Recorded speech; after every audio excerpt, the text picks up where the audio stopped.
So welcome back again mga kalapatids dito sa aking channel ang KRB Love. So for today's video mga kalapatids, Sunday ngayon. So tulad nung sabi ko nung nakaraang vlog, kung napanood nyo yung nagpa-training tayo ng San Jose Nueva Ecija, is first lap na ngayon ng karera mga kalapatids ng isang club dito sa Pampanga, sa San Fernando.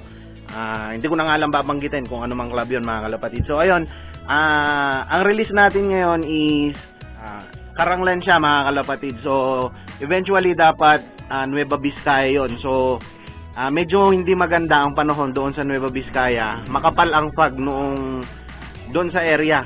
So ang ginawa ng club is ibinaba na lang yung mga ibon sa part ng Caranglan, Nueva Ecija para mai-release na lang. So actually late na-release yung mga ibon.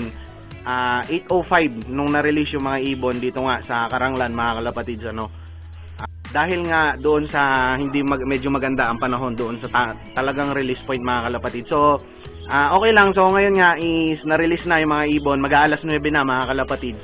Then doon sa forecast natin is mga bandang before 10 dapat meron na tayong mga ibon na pauwi mga kalapatid. So ayun, 8 yung in-entry ko dito sa club na to. Then tignan natin kung makakauwi lahat sila mga kalapatids. Ang distance natin is 114 kilometers. So abang-abang na lang tayo, maya-maya balikan ko kayo kung anong mga mangyayari dito sa first lap natin mga kalapatid. So ayun, bagong lahat, kung bago ka pa lang sa aking channel, huwag niyo kalimutan mag-like, mag-share and subscribe, hit the notification bell para lagi kayong updated sa mga bagong videos nito. Then special mention ko lang mga kalapatids, shoutout po kay Boss Ronald Gunanan. So actually ka-chat ko siya ngayon, nagkukwentuhan lang kami. Kung kilala nyo siya yung si Simple Love mga kalapatids, taga San Luis, Pampanga. So ayun, mag-aalas 9 na mga kalapatids, medyo magpe-prepare tayo. Then yung mga ibon dito is actually kumain naman na sila, yung mga breeder natin na mga may inakay. So ayun, maya-maya balikan ko kayo mga kalapatids, samahan nyo ako na mag-abang first lap natin ng karera, Caranglan, Nueva Ecija mga kalapatids.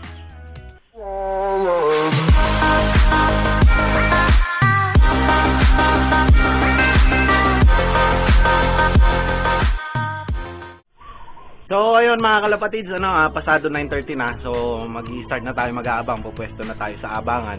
Then hopefully itong ang 8 ibon natin is sana mag-clock lahat mga kalapatid Well, tingnan na lang natin kung ano mga pwede mangyari mga kalapatid. So 8 nga yung in-entry natin. Then kung napanood nyo nga yung vlog ko nung nakaraan, nagpa-training tayo ng Siam. Then yung sa vlog ko is 7 lang yung nakarating on time. Then yung isa na blue bar is nakauwi siya kahapon pa lang ng umaga. So Sabado na ng umaga. Then sinubukan kong i-recover yung ibon, okay naman. Then nung hapon nga is maganda naman yung ipot ng ibon. So ito, parang may ibon na tayo mga kalapatids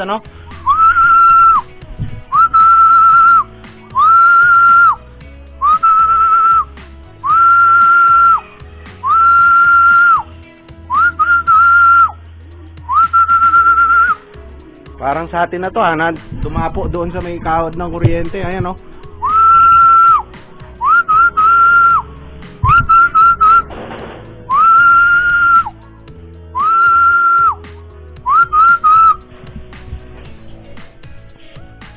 So ayan mga kalapatids, parang sa atin na to nakatambay doon sa may mapapansin nyo nakatambay siya doon sa may kuryente. So medyo malayo. Titingnan natin kung sa atin. Papapasukin ko lang yung ibon mga kalapatids A few inches later. So ayun mga kalapatids, meron na nga tayong isa na ibon. So actually kung napansin nyo kanina is nagsasalita pa ako doon sa cam. So maaga siyang dumating mga kalapatids. Ayun yung cam natin.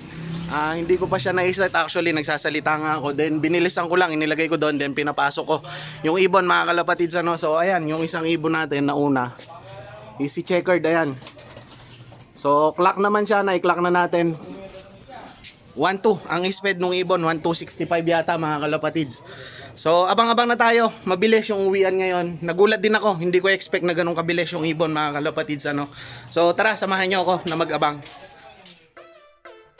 Okay mga kalapatids, ayan, bilisan lang isinet ko yung cam doon sa kanyang pwesto kasi ito nga yung ating first dropper na kanina is nagsasalita pa nga ako, napansin ko nandun sa kawad ng kuryente. So pinapasok ko lang. Medyo nagsayang din to ng 2 minuto kasi hindi agad pumasok yung ibon. Then nag-speed naman siya ng 1265.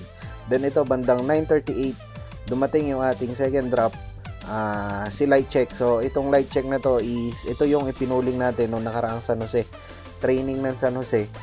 Then sa ngayon is second drop pa rin siya mga kalapatids, ano. Then dito pinas forward ko na lang, then clock yung ibon ng 1211 yung kanya naging speed mga kalapatids. Then ito sa part na to bandang alas 10 na dumating yung ating third dropper mga kalapatids. Ayan, yung ating blue bar. So, itong blue bar na to mga kalapatids, nung nakaraang training ng San Jose, ito yung ating first dropper na ibon. Itong blue bar na to. Ayan o, uhaw na uhaw. So, bilisan lang, pinas forward ko na lang. Clock yung ibon ng 980 something. Hindi ko na masyadong matandaan.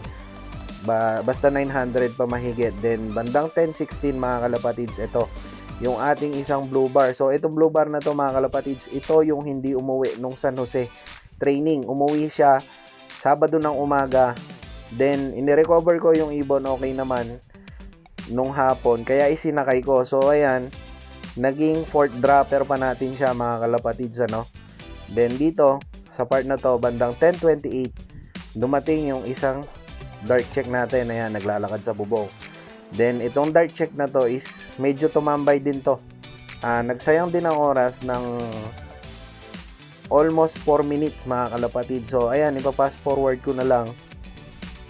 Mapansin nyo 10:28, ayun yung oras sa taas natin. 10:29 na, pinapapasok ko yung ibon, ayaw niyang pumasok. Then ayan, talagang pinipilit ko na, ayaw talaga. Ayan, sumili pa doon, ano.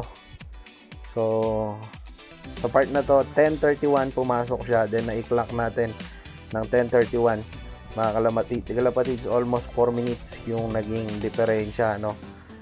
So okay lang. Then ito sa part na to 10:37 mga kalapatids, ayan yung oras. 10:38 dumating yung ating pang-anim na ibon, then ayaw bumaba. So ang daming sinayang ng oras nito mga kalapatids, ano. Tingnan nyo yung oras sa taas. Then ang cut-off natin is 10:48.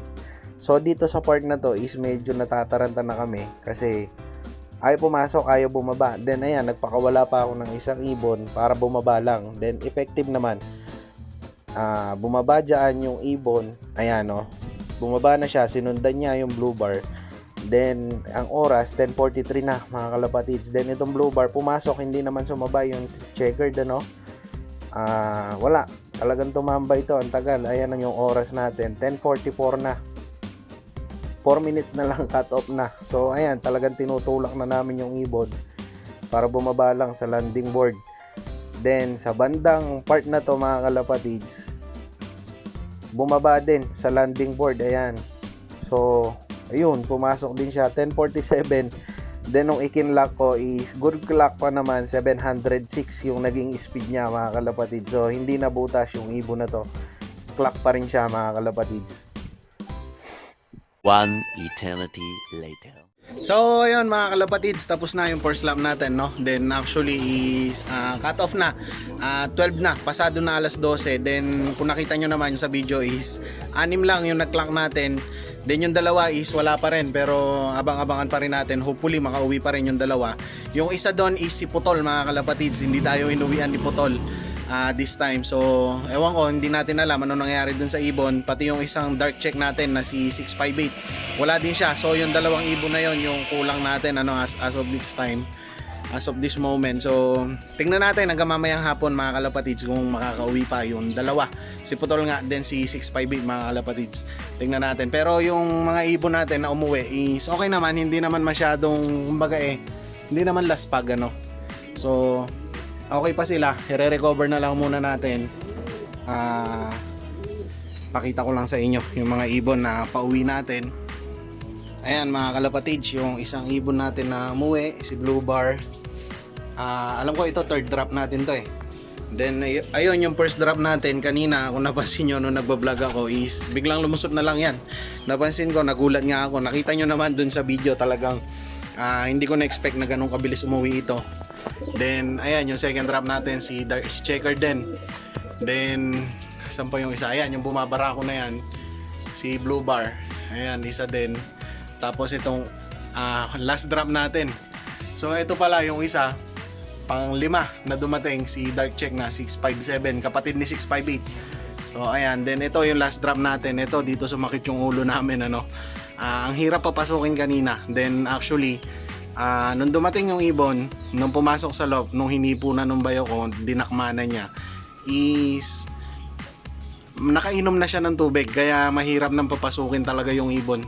Tinulak-tulak na lang namin sa loob, mga kalapatids, kaya pumasok. So ayan, hindi naman masyadong stress yung mga ibon. Pansin nyo naman, maganda naman yung condition pa rin nila. Then bukas is Bartolina ang mga ibon, walang paronda muna. Then kailangan muna nating i-recover lahat kasi gawa ng late na nga na napawalan yung mga ibon na yan. So ayan, yung isang blue bar.